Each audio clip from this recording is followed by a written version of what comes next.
பிரபவ ஆண்டு பிறந்தவர்களின் பலன் 1927 1987. பிரபவ ஆண்டு 1867 1927 1987 3 ஆண்டுகள். பிரபவ ஆண்டு ஆண்டின் முதலாவது ஆண்டாகும்.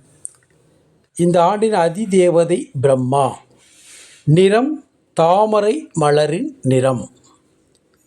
தேவதையின் தோற்றம் பருத்த உடல் அமைப்பு, சிவந்த கண்கள். அணிகலன்கள் விபூதி, ஜெபமாலை. பிரபவ ஆண்டின் பிறந்தவர்களின் பலன்கள். எல்லா பொருள்களையும் சம்பாதித்து சேர்ப்பதில் ஆசை கொண்டவன். குழந்தை பாக்கியம் உடையவன். அறிவாளி. நீண்ட ஆயுள் உடையவன். எல்லா போகங்களையும் அனுபவிப்பவன் இந்த ஆண்டில் பிறந்தவர்கள்.